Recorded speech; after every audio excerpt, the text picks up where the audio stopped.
भिडेवाडा मुलींची पहिली शाळा या स्मारकाच्या बांधकामाचा आढावा घेण्यासाठी मंत्री छगन भुजबळ पुण्यात दाखल झाले असून त्यांनी अधिकाऱ्यांशी चर्चा करत स्मारकाच्या कामाचा आढावा घेतलाय।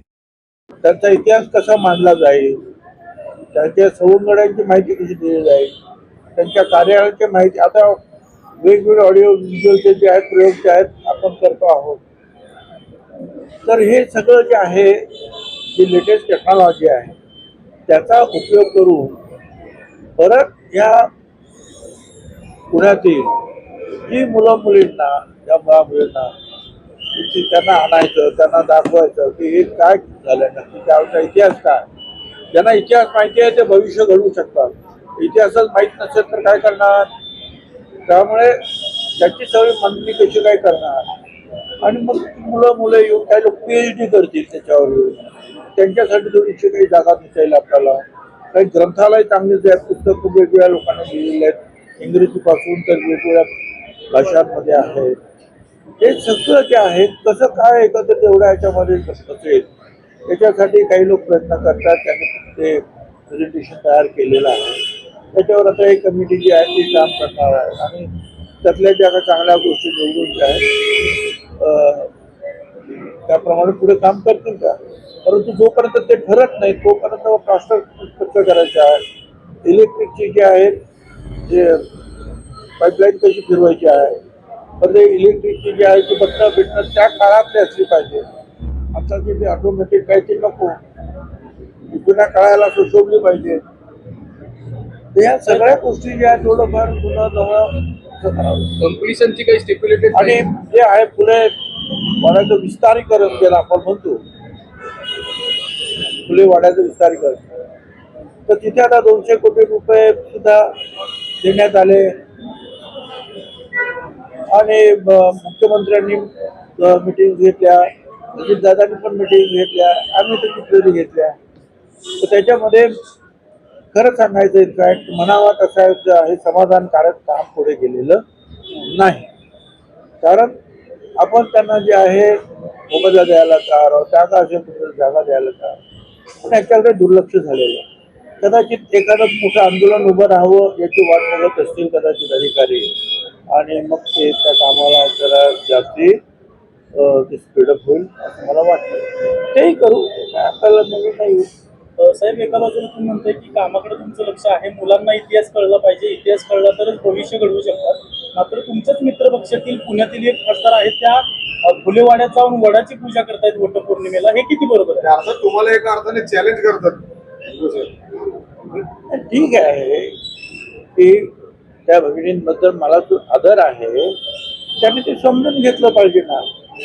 प्रत्येक ठिकाणच्या प्रत्येक गोष्टीच्या भावना काय आहे, छत्रपती शिवाजी महाराजांचं जर स्मारक असेल तर तिथल्या भावना कशा असतील, बाबासाहेब आंबेडकरांच्या इथलं असेल तर त्या भावना काय आहेत। इथे जे आहे एक समाज सुधारकांची जी आहे ती भूमी आहे फुले वाडामध्ये, तिथे आपण ते करणं किती उचित आहे त्याच्या ज्या आहे समजदारीचा प्रश्न आहे। प्रत्यक्षात त्या राहिला कोथरूडमध्ये आहेत आणि फुलेवाड्यात वडाची पूजा करायला येत आहेत, याच्यावरून तुम्हाला काय वाटतं? ठीक आहे, माझं त्यांना एवढंच विनंती आहे की आपण सुशिक्षित आहात, कुणाच्या धार्मिक भावना दुखवण्याचा प्रश्न नाही आहे। वड सावित्रीने सुद्धा खूप प्रयत्न करून जे आहेत पतीचे प्राण वगैरे आणण्यासाठी प्रयत्न केले, तुला ठीक आहे। पण इथे सावित्रीबाई फुले आणि महात्मा फुल्यांनी जो आहे सामाजिक क्रांती घडवली, अंधश्रद्धेवर प्रहार केले, पुस्तकं लिहिलं, तिथंच मग करायला पाहिजे आहे का, त्याचा त्यांनी विचार करा। आंदोलन आपण दिल्लीतलं बघितलं जंतर मंतरचं, त्याच्यावर आता विविध प्रकारच्या टीका होत आहेत। रामदेव बाबा असं म्हणतात की जेनची जी पिढी आहे तिने देशाचं वाटोळं लावलंय म्हणून। मी त्याच्याबद्दल जास्त काही बोलणार नाही। तो प्रश्न जो आहे आता स्वतः प्रधानमंत्री त्याच्यामध्ये लक्ष घालत आहेत, गृहमंत्री लक्ष घालत आहेत, विरोधी पक्ष नेते लक्ष घालत आहेत, संसद त्याच्यावर बोलते आहे। त्यामुळे आता इथे काय चर्चा होते आहे ते तुमच्या माध्यमातून सगळ्यांना कळत आहे। त्यामुळे कोण बाबा काय म्हणाला आणि काय नाही त्याला जास्ती काही विचार घेण्याचं कारण नाही. अतिशय चांगल्या पद्धतीनं मुद्दे तिकडे मांडले जातात विरोधी पक्षाकडून, सरकारी पक्षाकडून सुद्धा. आणि काँग्रेसचे जे प्रमुख जे आहेत, मग ते दिप्ते असतील किंवा त्यांच्याबरोबरचे सहकारी असतील किंवा इतर जे काय असतील सोनम वांगचूक, त्यांच्या काही भावना आहेत, त्यांच्या काही भावना आहेत, त्या सगळ्यांचा विचार हळूहळू होतो आहे आणि देशापुढे येतो आहे. सर साहेब, तुम्ही महानगरपालिकेच्या कामांवर समाधानी आहात का? कारण आता तुम्ही नाराजगी व्यक्त केली, तुम्हीच काय तर मित्रपक्ष शिंदे गट सुद्धा नाराजगी व्यक्त करतायत. आज महानगरपालिकेच्या दारावरती आंदोलन करणार आहेत, शहराचं वाटोळं लावलंय असं त्यांचं म्हणणं, शिंदे गटाचं. तुमचं काय म्हणणं? मी जास्ती काही शहरामध्ये फिरलो नाही, हे तुम्ही त्यामुळे एक काम शहराचा सांगितलं वापर ते लागला की नाही याच्याबद्दल मी काही बोलणार नाही. परंतु ही जी कामं जी आहेत त्या स्पीडने व्हायला पाहिजे ती होत नाही, एवढं माझं मत आहे. परंतु आता यांनी आश्वासित केलेलं आहे की आम्ही याच्यामध्ये तर असं वाटतं की मंत्र्यांचं ऐकत नाही, मुख्यमंत्र्यांना सांगायला. नाही, आता आम्ही तर सांगितलं आणि शेवटी काय की स्वतः मुख्यमंत्र्यांनी, स्वतः प्रधानमंत्र्यांनी जे आहे नारळ फोडलेला आहे या भूमिपूजनाचा. तर मुख्यमंत्री त्याच्यामध्ये इंटरेस्ट घेणं आणि ते काम करणं, प्रधानमंत्र्यांनी 20 शताब्दी वर्ष साजरा करायचा आहे, आज त्याप्रमाणे काम सुरू झालेलं आहे. इकडे कमिटी दिल्लीत निर्माण झालेली आहे, इकडे महाराष्ट्रात निर्माण झालेली आहे. तर महाराष्ट्रामध्ये ह्या वर्षामध्ये, या द्वितीय 20 शताब्दी वर्षामध्ये काय काय आपल्याला करायचं आहे त्याची पूर्ण कल्पना जी आहे ही फडणवीस साहेबांना सुद्धा आहे. त्यांची आमची चर्चा झालेली आहे, त्याप्रमाणे ते सुद्धा पुढच्या भुजबळ साहेब, आठवड्यामध्ये भुजबळ साहेब, तुम्ही काय पहिल्यांदा आलेला नाही, त्याच्या अगोदर सुद्धा 4 वेळा आलेला आहात. हे सगळं पाहणी तुम्ही अनेक केलेली वेळेला आहे. तुमची सुद्धा- भीती नाही ना असं वाटतं का मग? कोणता सुद्धा अनेक वेळेला उभं राहते. नाही, तुम्ही इथं सुद्धा येऊन गेले, तुमची भीती नाही का मग? तरी जर तुम्ही 4 वेळा येऊन पाहणी करताय, सर्वे करताय, बघताय, सगळं करताय, तुमची भीती नाही दिसत? लोक जरा असं आहे की महात्मा फुले, शांतीबाई फुले हे समाज सुधारक, शांततेच्या मार्गानं समाज सुधारण्याचं काम त्यांनी ते केलं. त्याच्यामुळे त्यांना मानणारे लोक सुद्धा जरा शांततेच्या हमरी तुमरीवर येत नाहीत.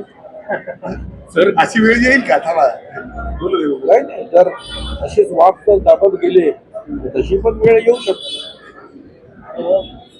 साहेब, गेल्या काही दिवसात ज्या घडामोडी घडत आहेत, शरद पवारांनी एनडीएतल्या महत्वाच्या नेत्यांची भेट घेतलेली आहे आणि पुन्हा एकदा चर्चा सुरू झालेली आहे की शरद पवार एनडीएत येत आहेत. तर यामध्ये काही तथ्य आहे का? मला काय कल्पना, आता वरची माणसं आहेत, मी गल्लीतले, ते दिल्लीतले, दिल्लीमध्ये काय चालतं त्याच्यावर मी काय बोलू शकतो, काय कल्पना. सर, दोन्ही राष्ट्रवादीच्या एकत्रीकरणाबाबतच्या चर्चा सातत्याने उलट सुलट येत राहतात. आता पुन्हा एकदा याच चर्चांना आता उधाण आलंय.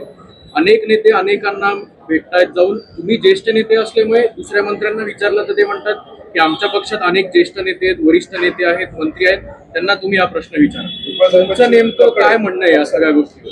आता असं आहे ना की आमच्या पक्षाचे अध्यक्ष उपमुख्यमंत्री सुनेत्राताई पवार आहेत, त्यांच्याच मार्गदर्शनाखाली तिकडे निर्णय होईल, तिकडचे सुद्धा. परंतु हे सगळं काय असं एकमेकाला भेटल्यामुळे त्या वेगवेगळ्या चर्चांना उधाण आणण्याचं काम आपण मीडियाच करतो. ते काय ते करत नाही आणि आम्ही करत नाही. बरं, मुख्यमंत्र्यांना भेटायला सुद्धा सगळे जातात, प्राईम मिनिस्टरला भेटायला सुद्धा सगळे जातात. उदाहरणार्थ विधानसभा सुरू असेल आणि तिथे मुख्यमंत्री असतील तर सगळ्या पक्षाचे वेगवेगळ्या बाहेरचे सुद्धा, आतले सुद्धा ते आहे, राजकीय नेते, सामाजिक नेते भेटतात. त्याचा अर्थ ते त्यांच्या पक्षात की असं होत नाही.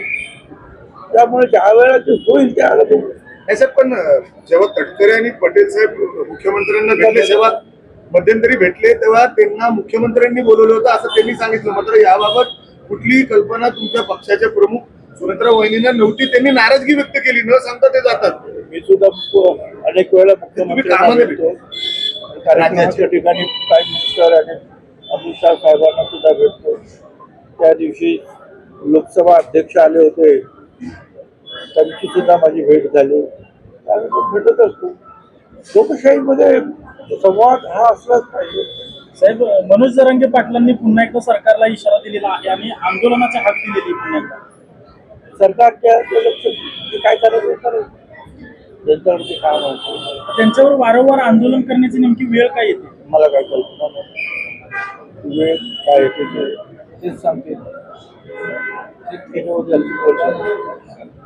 धन्यवाद.